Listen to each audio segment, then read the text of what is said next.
Hallo julle, ek kom gee net gou vir julle 'n brief update van vandag. I'm going to try to keep it as short as possible. So we went to the Refugee Centre and then we went to the BMA, which is the Border Management Authority of South Africa. Let me start with the Refugee Centre. They gave us a presentation and then we can engage with it and ask questions. Now, iets wat ek vir julle wil wys is the top 10 countries of newcomers or people that come into the country as refugees. Number 1, Ethiopia. Number 2, DRC. Number 3, Bangladesh. Number 4, Somalia. Number 5, Zimbabwe. Number 6, Pakistan. Number 7, Burundi. Number 8, Nigeria. Number 9, Ghana. Number 10, India. That is a total of 18,941 people that come into the country between January to December 2023. Now obviously on this shocked, how can Ethiopia be number 1? We would think it would be Zimbabwe and then second would be Nigeria, but okay, that's the statistics they gave. The cities that they flock to the most, Tshwane. 38% of them go to Tshwane. And then Musina 21%, Durban 18%, Cape Town 14%, Port Elizabeth 9%. So committee members asked, why are we only getting the statistics of African countries? Are you saying that there are no Europeans that come in as refugees? They must come back and give us that report. But it's a mess. It's a mess at the refugee center. It is a mess. They are understaffed, they're still using old systems, they don't even have, proper, correct office allocations. Kom ek haal net gou my laptop uit, laat ek julle net wys what are the questions that I asked them, but there is too much that needs to be done there. And we also went where the people are waiting in line as refugees to come and get permits to apply, and they're doing interviews also to see why are you here, if there's appeals and all of that. Maar wat gebeur het is, there used to be even translators.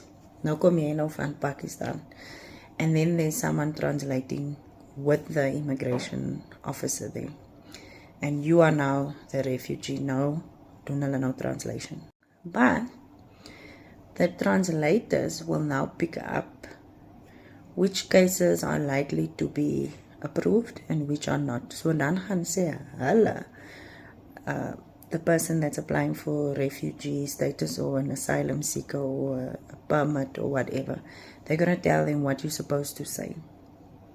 And that's how you can also just come here and get approved. So they removed translators that sit there physically and now doen hulle dit oor die phone, so that there's no bias, there's no subjectivity. Maar jy kan nou dink hoeveel duisende mense kom na Suid-Afrika toe. Why? Because they say it is the hub of Africa, and that's why they flock to Tshwane, because it is the hub of South Africa. Ek gaan net gou deur 'n paar van die vrae gaan that I asked them.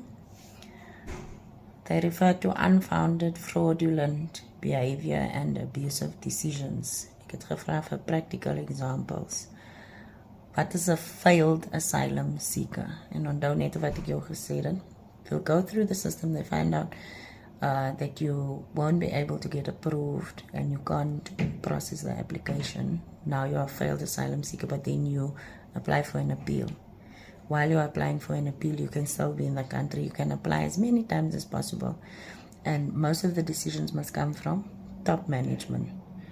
But they don't even have enough people in that positions.